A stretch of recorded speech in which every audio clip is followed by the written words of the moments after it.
पावसाची आतुरतेने वाट बघणाऱ्या शेतकऱ्यांसाठी सर्वात ताजी आनंदाची बातमी. होय शेतकरी मित्रांनो, या व्हिडिओच्या माध्यमातून मी तुम्हाला सर्वांसाठी घेऊन आलेलो आहे सर्वात ताजी आनंदाची बातमी. ती बातमी सांगण्यापूर्वी नक्कीच विनंती करतो की दररोजच्या अशा माहितीसाठी प्रत्येकाने आपले चॅनल नक्की सबस्क्राईब करा. आणि शेतकरी मित्रांनो, मी प्रत्येक व्हिडिओमध्ये तुम्हाला म्हणत नाही की माझा व्हिडिओ शेअर करा, पण हा व्हिडिओ 100% सर्वांनी शेअर करा, कारण प्रत्येक शेतकऱ्यापर्यंत माहिती गेली पाहिजे म्हणून. आणि मला सपोर्ट म्हणून ज्यांना ज्यांना माझा व्हिडिओ आवडतो, कमीत कमी त्यांच्याकडून अपेक्षा आहे की किमान या व्हिडिओला प्रत्येकाने लाईक करा आणि या व्हिडिओला सबस्क्राईब करून घ्या. मित्रांनो, शेतकऱ्यांना दिलासादायक बातमी अशी आहे की भरपूर भागामध्ये पावसाचे प्रमाण कमी होते. काही भागामध्ये थोडाफार पाऊस पडला, परंतु अजून पाऊस पाहिजे होता.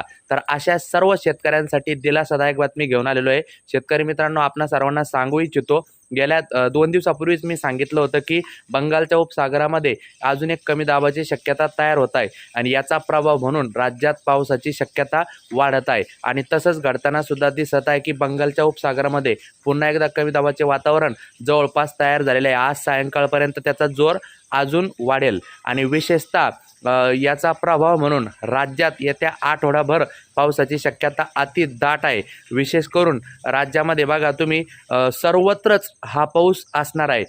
नदी नाले ओढे याला पाणी येणार आहे, तुमच्या विहिरी पण भरणार आहे आणि विशेषतः सर्वत्र जे पाण्याची तूट आहे, कमतरता आहे, तर ती भरून काढणारा हा पाऊस आहे. आणि राज्यात सर्वदूर सुद्धा पावसाची यामध्ये शक्यता आहे. आजचा जर विचार केला मित्रांनो, आज धाराशिव, बीड, नगरचा जो दक्षिण भाग आहे, सोलापूर आहे, या भागामध्ये मुसळधार ते अतिमुसळधार पावसाची शक्यता आहे. त्याचबरोबर विदर्भामध्ये तुमचं वर्धा असेल, अमरावती असेल, अकोला असेल, यवतमाळ असेल, चंद्रपूर, विदर्भाचे जे जिल्हे आहे या भागामध्ये सुद्धा आज बऱ्यापैकी भागात पावसाची चांगल्याच प्रमाणात शक्यता आहे.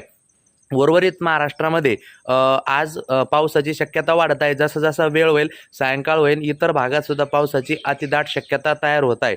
आता याच्यामध्ये आजच्या दिवसात जर विचार केला तर आज फक्त जो काही उत्तर महाराष्ट्र आणि जो काही मध्य महाराष्ट्र आहे, पश्चिम भाग आहे, तर पश्चिम महाराष्ट्र या भागात आज थोडासा कमी पाऊस आहे. बाकी किनारपट्टी, घाटमाथा, कोकण या ठिकाणी सुद्धा पावसाची अतिदाट शक्यता आहे. पण आजच्या नंतर उद्या, परवा आणि मी तुम्हाला याच्या अगोदरच सांगितलं की 15 ऑगस्ट आपल्या भारतीय ध्वजाला सलामी देण्यासाठी राज्यात ठिकठिकाणी मेघगर्जनेसह मुसळधार जोरदार पावसाची शक्यता कायम आहे.